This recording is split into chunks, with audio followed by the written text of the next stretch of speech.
Halo Bagger Hunter, ketemu lagi dengan saya Eros Perwita di channel The Investor. Menjelang akhir tahun biasanya akan terjadi fenomena namanya window dressing, di mana kita akan melihat harga-harga saham ini pada naik ya. Biasanya terjadi di bulan Desember, karena kalau kita lihat secara histori dari tahun 2010 sampai tahun 2021, di bulan Desembernya IHSG selalu menunjukkan kenaikan ya, alias IHSG ini berwarna hijau. Cuman untuk bulan November ya, secara histori dari tahun 2010 sampai tahun 2021 hanya 2 tahun saja yang menunjukkan IHSG di bulan November itu hijau, selebihnya semua merah. Nah, cuman kita nggak tahu apakah di tahun 2022 ini di bulan November terjadi kenaikan atau penurunan dalam IHSG kita. Nah, di video kali ini saya ingin sedikit share ya mengenai analisa makroekonomi secara sederhana saja, di mana kalau kita melihat fenomena makroekonomi di bulan November ini menarik ini, dan bisa menjadi acuan apakah di minggu ini ya window dressing ini akan dimulai, atau start window dressing ini dimulai dari pertengahan bulan November ini. Ya, kita akan bahas di video kali ini. Cuman sebelum kita masuk ke pembahasannya ya, silahkan teman-teman subscribe dulu channel ini, dan silahkan teman-teman download ebook kami ya, karena kami sudah menulis ebook di mana di dalamnya berisi 5 saham ya yang menurut analisa kami masih undervalue dan cocok digunakan untuk investasi ya. Downloadnya teman-teman tinggal klik link di dalam deskripsi di video ini atau dalam kolom komentar yang sudah kami pin.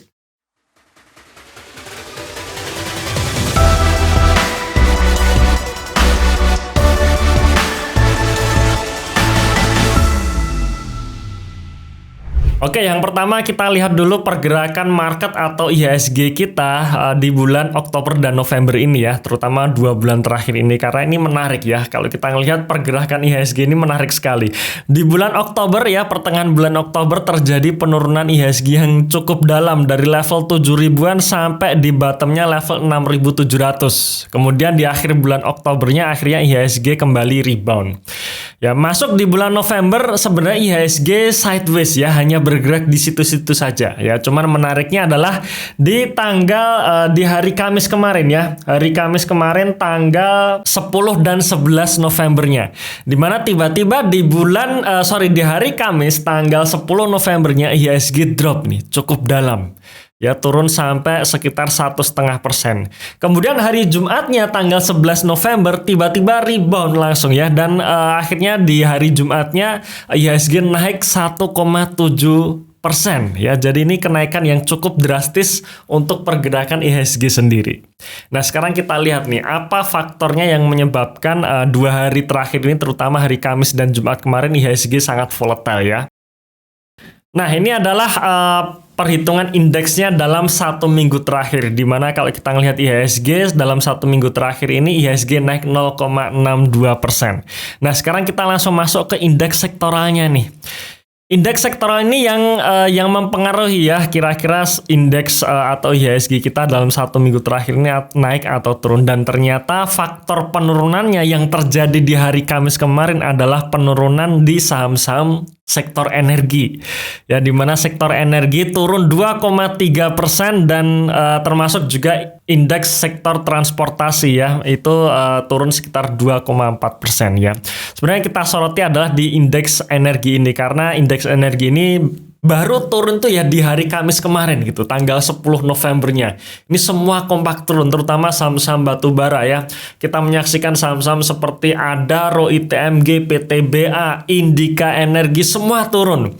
Ya, bahkan ITMG sendiri di hari Jumat kemarin tiba-tiba ARB. Nah, ini yang membuat IHSG akhirnya ikut terseret turun ya di hari Kamis kemarin. Kemudian menariknya di hari Jumatnya ya, di hari Jumatnya tiba-tiba IHSG rebound ya sekitar 1,7%. Pendorongnya adalah 2 sektor ini, yaitu di sektor finance dan sektor teknologi. Ya, di mana sektor finance ini naik 1,7% dan indeks sektor teknologi naik 4,4%. Ya, nah kita coba lihat saham-saham penggeraknya ya, terutama di hari Jumat kemarin ya. Ya, saham-saham seperti GoTo dan juga Bukalapak ya. Di hari Jumat kemarin kenaikannya cukup signifikan ya. GoTo sahamnya naik 11%. Ya, bayangkan GoTo ini salah satu saham big caps ya, alias salah satu saham dengan 10 saham dengan market cap terbesar di Indonesia ya, dan ini naik 11%. Kemudian Bukalapak ini walaupun tidak termasuk dalam 10 emiten dengan market cap yang terbesar, tapi juga secara market cap secara umum ini juga besar ya, karena ini juga masuk di indeks LQ45. Bukalapak sendiri hari Jumat kemarin naik 9,8%. Plus satu lagi ya, saham sejuta umat tahun 2021 kemarin, yaitu Arto atau Bank Jago, yang dimana secara market cap Bank Arto ini lebih besar daripada BNI ya, Bank Negara Indonesia yang lahir sejak tahun 46. Ternyata secara market cap sudah disalip oleh Arto, dan ini juga masuk ke dalam 10 saham dengan market cap terbesar. Hari Jumat kemarin naik 24,7% ya, alias ARA. Ya, dan karena disokong oleh 3 saham bank, yaitu diwakili oleh Arto, dan juga saham digital yang diwakili oleh GoTo dan Buka, membuat IHSG rebound 1,7% di hari Jumat kemarin.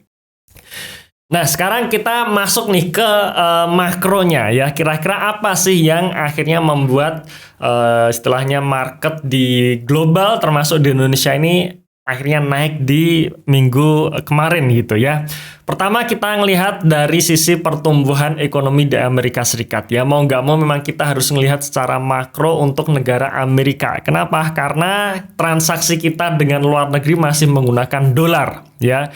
Jadi kurs dolar itu masih sangat berpengaruh, termasuk ini juga mempengaruhi market kita ya. Maka kita ngelihat dari sisi pertumbuhan ekonomi dari Amerika ya, atau kondisi makroekonomi dari Amerika itu sendiri. Ya, kita ngelihat pertumbuhan GDP Amerika Serikat secara quarter on quarter ya, secara kuartalan di kuartal ketiga tahun 2022 akhirnya positif ya, 2,6%. Sebelumnya di tahun 2022 ini untuk kuartal 1 dan 2 minus, yang membuat akhirnya Amerika terkonfirmasi resesi ya waktu itu.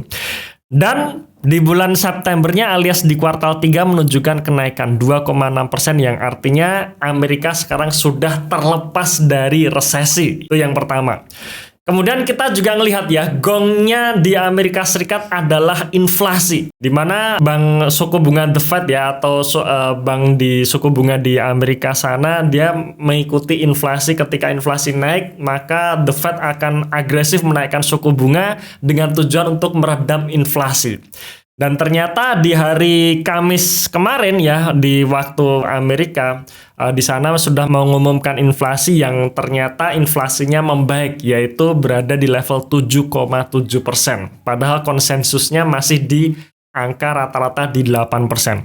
Nah, inilah yang membuat akhirnya market berekspektasi bahwa The Fed tidak akan agresif lagi menaikkan suku bunga. Akhirnya orang-orang mulai melepas dolar. Ya, orang-orang mulai melepas dolar, masuk lagi ke saham, termasuk juga masuk ke negara berkembang termasuk Indonesia, yang membuat akhirnya market naik dan dolarnya, kurs dolar terhadap rupiahnya juga turun ya.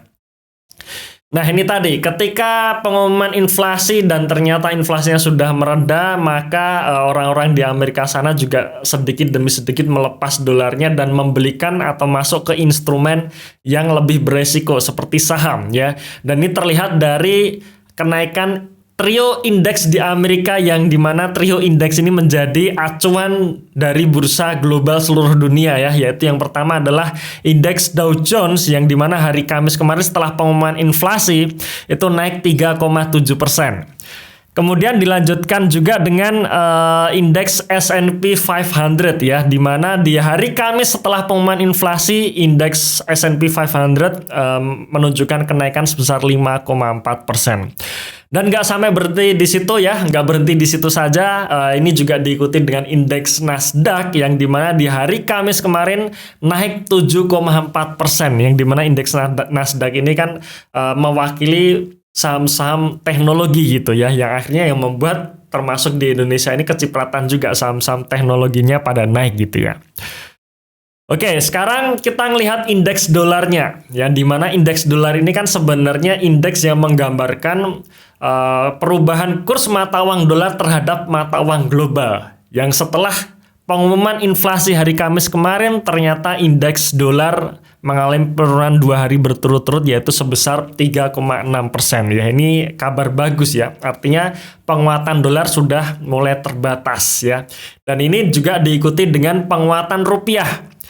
Ya, hari Kamis waktu Amerika dia mengumumkan inflasi, market di Indonesia kan masih tutup karena malam ya. Akhirnya ini direspon di hari Jumatnya. Ya, di mana kita ngelihat di hari Jumat tanggal 11 November 2022 kurs rupiah pun menguat ya. Rupiah menguat 1,27%. Akhirnya kurs US dollar rupiah ini diperdagangkan di level 15.400. Jadi sudah di bawah 15.500 ya. Di mana nilai tingginya sekitar 15.720 ya. Jadi ini penurunan yang cukup signifikan untuk kurs mata uang kita.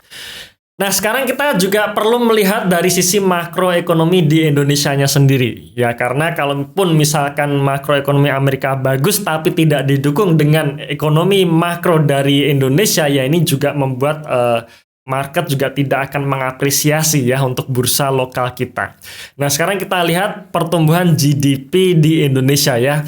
Di kuartal 3 kemarin BPS sudah mengumumkan bahwa pertumbuhan ekonomi kita ini positif yaitu 5,7%. Ya, jadi ini kabar yang bagus. Artinya Indonesia tidak resesi ya. Karena kalau kita bicara mengenai resesi ini kan artinya secara kuartalan pertumbuhan ekonomi kita minus ya. Nah, Indonesia sendiri di tahun 2022 ini minusnya di kuartal 1. Di kuartal 1 2022 ini secara kuartalan pertumbuhan ekonomi kita minus ya. Cuman akhirnya di kuartal 2 ternyata naik yang membuat akhirnya Indonesia terlepas dari isu resesi ya. Dan di kuartal 3 pun masih naik ya 1,8%.